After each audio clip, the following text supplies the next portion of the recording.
reprise du contact entre l'Algérie et l'Union européenne, réalisme et pragmatisme.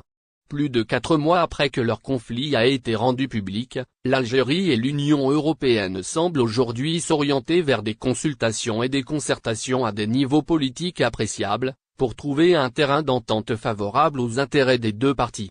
Celle-ci s'apprête à enclencher la renégociation de l'accord d'association de 2005. C'est ce qu'a laissé entendre, vendredi dernier, le nouvel ambassadeur européen en Algérie, Diego Mellado. Il y a un engagement clair à Bruxelles pour une relation stratégique avec Alger en tant que partenaire fiable, a déclaré le diplomate, qui a présenté ses lettres de créance il y a une dizaine de jours au président de la République. La procédure ouverte prévoit un arbitrage, mais nous n'en sommes même pas à cette phase, mais plutôt dans une première étape d'échange où le point de vue européen peut être expliqué et les arguments des Algériens peuvent être expliqués, a indiqué l'ambassadeur de l'Union européenne. De ce fait, une délégation est attendue en Algérie pour les prochaines semaines, afin d'engager les discussions à propos d'un accord dont les termes ont été défavorables au côté algérien. L'accord n'a pas permis à l'Algérie la diversification commerciale et, bien qu'il soit très favorable si l'on inclut les hydrocarbures dans la balance commerciale, il y a des déséquilibres avec le reste des marchandises, a reconnu Mellado.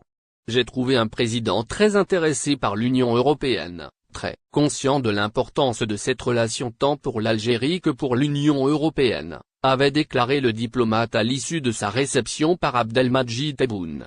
Très heureux de débuter ma mission en tant qu'ambassadeur de l'Union européenne en Algérie, avec la volonté de renforcer nos liens, déjà très forts, et de bâtir ensemble de nouveaux projets communs, a-t-il exprimé dans un message publié sur X. L'importance stratégique de l'Algérie en tant que partenaire énergétique de premier plan pour les Européens a constitué un facteur déterminant dans l'évolution des choses. L'ambassadeur a indiqué qu'un nouveau commissaire dédié exclusivement à la Méditerranée sera nommé d'ici au 1er décembre. Cela nous permettra de renforcer la relation avec l'Algérie et les pays de la région, dans un nouveau cadre. Les Algériens ont réalisé qu'ils devaient jouer un rôle beaucoup plus important, a-t-il indiqué. Tout en saluant l'approche pacifique de l'Algérie et son engagement pour le développement du Sahel, il a affirmé que l'Union européenne est prête à collaborer avec l'Algérie. La gestion du problème migratoire sera au centre des prix où l'Algérie et l'Union européenne s'apprêtent à renégocier un accord d'association signé en 2002 et entré en vigueur en 2005. Les consultations techniques qui débuteront dans les prochaines semaines visent à résoudre les problèmes qui ont entravé le développement des relations commerciales entre les deux parties. Depuis près de 20 ans, l'accord d'association a façonné les relations économiques entre l'Algérie et les pays membres de l'Union européenne. Face à l'évolution des contextes économiques mondiaux et régionaux, une révision s'impose pour adapter le cadre de coopération aux nouvelles réalités. C'est ce qu'a annoncé récemment le président algérien Abdelmadjid Tebboune. Depuis 2021, des restrictions commerciales imposées par l'Algérie ont suscité des tensions avec certains pays européens. Pour remédier à cette situation, des consultations techniques sont prévues dans les prochaines semaines. Diego Mellado, nouvel ambassadeur de l'Union européenne en Algérie, a souligné l'importance de ces discussions pour établir un climat de coopération. Une révision importante pour l'Algérie au-delà de la simple mise à jour d'un texte juridique, cette révision revêt une importance capitale pour l'Algérie. 27 Marocains comparaîtront devant le tribunal d'Alger pour leur implication dans un réseau d'émigration clandestine, la main du Magazine. Chaque jour que Dieu fait apporte la preuve que les autorités algériennes n'ont pas eu tort d'imposer le visa aux voyageurs détenteurs de passeports marocains. En plus de l'implication de plusieurs ressortissants de ce pays dans les réseaux de trafic de drogue, il s'avère aujourd'hui que leurs méfaits ont dépassé ce cadre pour verser dans les migrations clandestines et l'organisation de traversées clandestines vers les rives nord du bassin méditerranéen. C'est ainsi que la brigade de recherche et d'investigation, BRI, de la sûreté de Wilaya d'Alger a mis hors d'état de nuire un réseau criminel transnational organisé spécialisé dans l'organisation de voyages clandestins vers l'Europe dirigés par des ressortissants marocains. Les membres du réseau ont pris l'Algérie comme point d'accueil et de rassemblement d'immigrés clandestins en attendant leur envoi vers l'Europe depuis la côte ouest du pays.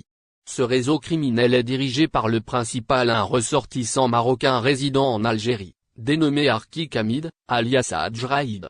Son rôle est de convoyer les immigrants clandestins de nationalité marocaine vers l'Algérie en attendant l'organisation de traversées.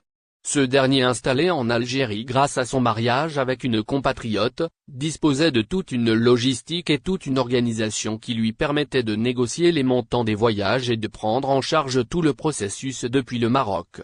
L'enquête a révélé que le réseau introduisait des immigrants clandestins de nationalité marocaine sur le territoire national via des vols du Maroc vers la Tunisie puis l'Algérie.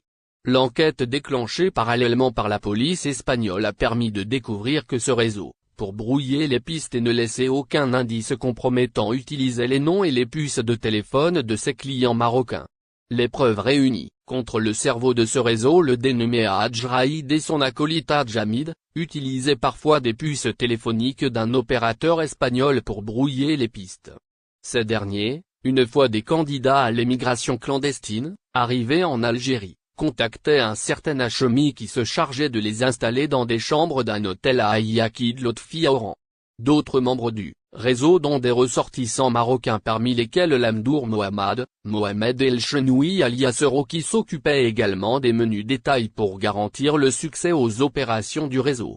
Les enquêteurs de la brigade de recherche et d'investigation ont découvert au cours de leurs recherches et grâce à l'exploitation des numéros de téléphone des membres du réseau, que ces derniers utilisaient des numéros de téléphone liés à des identités figurant sur les passeports d'immigrés marocains, afin de couvrir leur véritable identité.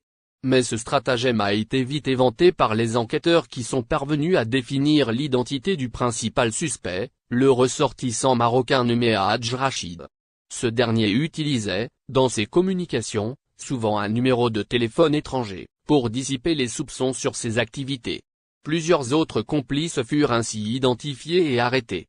Parmi eux figure un certain Sofiane ou encore Monsieur Khaled, qui avait pour mission d'accueillir les immigrés marocains clandestins à leur arrivée à l'aéroport Ouari Boumediene qu'ils se chargeaient d'installer dans les lieux de rassemblement avant la traversée clandestine.